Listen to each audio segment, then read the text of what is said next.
షిరిడి సాయిబాబా జీవిత చరిత్రము 20వ అధ్యాయము. మానవ జీవితం ఆశలతో, కోరికలతో, ఇంద్రియ సుఖాలతో నిండి ఉన్నది. మనస్సును ఎంత నిగ్రహించుకున్నా, కోరికలు ఎంతకాలం జయించినా, ఇంద్రియాలను చాలా కాలం వరకు అదుపులో ఉంచినా, ఎప్పుడు ఏ నిమిషంలో మనిషిపై అవి తిరగబడతాయో, విజృంభించి ప్రకోపిస్తాయో తెలియదు. మాయా ప్రభావం వలన మనిషి అధోగతి పాలై దైవానికి దూరమైపోవును. దేవుణ్ణి చేరుదారి ముళ్ళతోనూ గోతులతోనూ నిండి ఉండును. ఒక వ్యక్తి వేదాంగములలో గొప్ప పండితుడైనను ఈ దారి వెంట సురక్షితంగా పోలేడు. ముందుగా ఆ దారి వెంట నడిచి ఎక్కడ గొయ్యలుందో, ఎక్కడ ముళ్ళు ఉన్నాయో స్వయంగా తెలుసుకున్న మార్గదర్శి తోడుగా ఉండి మనకు దారి చూపినచో మనం సురక్షితంగా గమ్యస్థానములకు చేరగలము. ఈ మార్గదర్శుడే గురువు. బాబా తన అనుభవాలను ఒక కథ రూపంలో ఒకనాడు శ్యామ, తాత్య, నుల్కర్ మొదలగు వారికి గురుస్థానం దగ్గర చెప్పిన వివరాలను మనం ఈ వీడియోలో తెలుసుకుందాం. దేవుని వెతుకుట. ఒకసారి మేము నలుగురం గొప్ప పండితులం అను భావముతో అడవిలోకి వెళ్ళితిమి. అడవిలో గల బంజారాల వనదేవత యొక్క గుడి ఆ ప్రాంతంలో ఉన్నదని విని ఆ గుడిని చూడవలనని బయలుదేరితిమి. అది నిర్జన ప్రదేశం. మేము ముందుకు నడుస్తూ భగవంతుని చేరు మార్గం గురించి చర్చించుకుంటుమి. మనస్సును స్వాధీనపరుచుకుని చాలునని ఒకరు, ఆత్మను తెలుసుకున్న చాలునని ఇంకొకరు, ఇలా మాటలు సాగుతున్నవి. నేను ఇలా చెప్పి తిని మనసు చేయవలసిన కర్మలు సక్రమంగా నిర్వహిస్తూ శరీరం, మనస్సు, పంచప్రాణములు గురుపాదములపై పెట్టి శరణు వేడి గురువే సర్వస్వం అనే దృఢ నిశ్చయమును బలపరిచినచో గురు అనుగ్రహంతో భగవంతుని అతి సులభంగా చేరవచ్చును. ఇలా మా సంభాషణ జరుగుతూ ఉండగా దారిలో ఓ బంజారా వర్తకుడు మాకు ఎదురై ఎక్కడకు వెళుచున్నారు అని ప్రశ్నించను. అతనితో మాట్లాడుట మా పాండిత్యముకు భంగకరమని తలచిన మాలోని కొందరు నిర్లక్ష్య భావంతో ఏదో సమాధానం చెప్పను. అతడు మా కొరకు కొంచెం సేపు ఆగి తాను తొడుగా వచ్చి మేమెక్కడ చేరుకోవాలనో దారి చూపినని కూడా చెప్పినాడు. కానీ మేము అతని మాటల కోసం ఆగక చకచకా ముందుకు సాగిపోయినాము. సాయంత్రం వరకు తిరిగాము. వనదేవత గుడి జాడ తెలియలేదు. మా అదృష్టవశమున తిరిగి బయలుదేరిన చోటుకే వచ్చితిమి.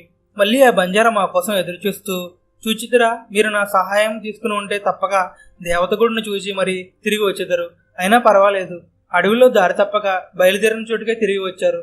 మీరు చాలా ఆకలిగా ఉండి ఉంటారు. ఈ ఆహారం భుజించండి అని ఆహారం అందించను. మిగిలిన ముగ్గురు అతని మాటలకు అవమానములకు పొందినట్లుగా భావించి వెళ్ళిపోయారు. నాకు చాలా ఆకలిగా ఉండటంతో బంజారీ ఇచ్చిన ఆహారం తిని నీటిని తాగి దప్పికి తీర్చుకుంటుని. నాకు ఆశ్చర్యం కలిగినట్లుగా ఆ బంజారీ స్థానంలో మా గురుదేవులు ప్రత్యక్షమైరి. అప్పుడు నేను వారికి గౌరవపూర్వకంగా నమస్కరించి తిని, నా వెంట నడిచెదవా అని వారు అడిగిరి. నేను వారి ఆజ్ఞకు బద్ధుడని చెప్పి తిని, నా గురువులు నన్ను ఒక బావి దగ్గరకు తీసుకుని వెళ్ళి నా 2 కాళ్ళను తాడుతో కట్టి బావి పైగల చెట్టు కొమ్మకు కట్టిరి. తలకిందులుగా వేలాడిన నా శరీరం మొత్తం తలకిందులుగా బావి లోపలికి వెళ్ళినట్లగును. నీటికి 2 అడుగుల దూరం వరకు ఆ చేతులు పోవునట్లు గాను ఉండెను. నన్ను అలా వేలాడిగట్టి వారు ఎక్కడికి వెళ్ళిరి. రాత్రి అగుచ్చే క్రమంగా చీకటయ్యను. నూతిపై భాగం నుంచి పులులు అరుపులు వినిపించెను. నూతి లోపల భాగంలో విషసర్పాలు బుసలు కొట్టి చుండెను. కారు చీకటిలో ఏమీ కనిపించట్లేదు. నా గురువు సర్వసమర్థుడు. ఆయన రక్ష నాకుండగా ఈ పుల్లు, సర్పాలు నన్నేమి చేయవని నాకు తెలుసు. అట్లు 4-5 గంటలు గడిచిన తర్వాత వారు వచ్చి నన్ను బావి నుంచి బయటికి తీసి ఎట్లుంటివి అని ప్రశ్నించిరి. ఆనందంతో మునిగింటిని అని సమాధానం ఇచ్చి తిని, భయము వేయలేదా అని ప్రశ్నించిరి. మీరు స్వయంగా నన్ను ఎక్కడ తీసుకొచ్చితిరి, మీరుండగా నాకు భయమేమి అని జవాబిచ్చి తిని నా భుజం చేతితో తట్టి నన్ను ఆశీర్వదించిరి. వారిది కన్నతల్లి కంటే మిన్నయైన ప్రేమ. నన్ను తన గురుకులంలో చేర్చుకుని వారి ప్రేమలో నా తల్లిదండ్రులు మరిచితిని. తదేక దృష్టిలో వారినే చూచుండి వాడిని. వారి నోటి నుంచి వెలువడే ప్రతి మాట నాకు వేదవాక్కు. నా గురువే నా ఇల్లు, నా ఆస్తి, నా తల్లిదండ్రులు, నా సర్వస్వం. నా ఇంద్రియాలన్నీ తమ స్థానమును విడిచి నా కళ్ళయందు కేంద్రీకృతం అయి ఉండేవి. కళ్ళు తన దృష్టిని గురువునందే నిలిపిడివి. నాకు మరి దేనియందు స్పృహ ఉండేది కాదు. నా గురువు కటాక్షం వలన ఎట్టి శ్రమయూ లేకనే ఆత్మజ్ఞానం దానంతట అదే నాలో ప్రవేశించును. ఈ సృష్టిలో గల సమస్త విషయములన్నీ పగటి వెలుగుల వలె వాటంతటా అవే అర్థమయ్యను. అదే గురువు యొక్క ప్రభావం. ధర్మము, అర్థము, కామము మనుషులు తమ కృషి వల్ల సాధింపుగా వచ్చును. కానీ 4వదైన మోక్షము గురువు సహాయం వల్లనే పొందుటకు సాధ్యమగును. బాబా చెప్పిన తన స్వీయ అనుభవము బహుశా వెంకూస వద్ద ఉన్నప్పుడు జరిగి ఉండవచ్చును. ఈ కథ వలన మనం గ్రహించవలసిన విషయం, దేవుని కొరకు చేయు అన్వేషణలో గురువు సహాయం తప్పక అవసరం. సరైన గురువును ఎంచుకుని వారిని పూర్తిగా నమ్మకుండా ఎన్ని కార్యములు చేసినా దైవాన్ని తెలుసుకోలేము. బాబా ఆజ్ఞ పాలించవలను. సాయిబాబాను షిరిడి ప్రజలు సాక్షాత్తు పరబ్రహ్మ స్వరూపుడని భావించితిరి. బాబా వద్ద సెలవు తీసుకుని వెళ్ళినప్పుడు బాబా కొన్ని సూచనలు ఇచ్చేవారు. అది వారి ఆజ్ఞగా భావించి భక్తులు పాటించేవారు. అలా వారి సూచనలను పాటించిన వారు ఏదో బాధ కలిగేది. ఒకసారి తాత్యా కోటే పటేల్ టాంగాలో కోపర్గం సంతకు వెళ్తూ బాబా దగ్గరికి వచ్చి నమస్కరించగా, ఇప్పుడు నీవు షిరిడీ వదిలిపోవాలని హెచ్చరించను. మీరుండగా నాకు ఇంకెవరు తోడు అక్కరలేదు అని మొండిగా ప్రయాణమై వెళ్ళిపోయాను. కొంత దూరం పోయిన తర్వాత గుర్రం కాలు బెనికి కూలపడగా బండి పడిపోయాను. తాత్యాకి పెద్ద ప్రమాదమే జరగలేదు, కానీ ప్రయాణం మానుకుని వెనుకకు తిరిగి రావాల్సి వచ్చాను. తనకు జరగబోయే ప్రమాదం ముందుగానే ఊహించి సలహా ఇచ్చిన సాయి యొక్క మాతృప్రేమను గుర్తు చేసుకున్న తాత్యా వశపరుడయ్యాడు. ఐరోపా దేశపు డాక్టర్ ఒకసారి బాబా దర్శనానికి వచ్చాను. మసీదులోనికి వెళ్లి బాబా చేతిని ముద్దు పెట్టుకోవాలని ఆశపడాను. కానీ అతన్ని బాబా మసీదు లోపలికి రానియక బయట నుంచే దర్శనము చేసుకోమని ఆదేశించును. దానికి అతడు అవమానపడి వెంటనే తిరుగు ప్రయాణం అయ్యాను. ఆ రోజు ఉండి మరుసటి రోజు వెళ్ళమని బాబా చెప్పాను. అతడు వినకుండా వెంటనే తిరుగు ప్రయాణం అయ్యాను. కొంత దూరం పోగానే గుర్రం బెదిరి ప్రయాణం చేయుచున్న టాంగా తిరగబడి అతడు చాలా దూరం నేలపై ఏడవబడగా శరీరంపై చాలా చోట్ల దెబ్బలు తగిలిను. చాలా రోజులు కోపర్గం ఆసుపత్రిలో ఉండి చికిత్స పొందెను. ఈ రెండు సంఘటనల ద్వారా మనం గ్రహించాల్సిన విషయం, తాత్యా బాబా ఆజ్ఞను వ్యతిరేకించి ప్రయాణమైన భారం మళ్ళీ బాబా మీదనే వేయటం వలన ప్రమాదం నుంచి తప్పించుకోగలిగాను. కానీ విదేశీయుడు బాబా తనను అవమానించాడని భావించి వెడలిపోయాను. కానీ తన మేలుకోరి బాబా అట్లు చెప్పినని భావించలేదు. ఇద్దరికీ జరగబోయే చెడును గ్రహించి హెచ్చరించాడు సాయి.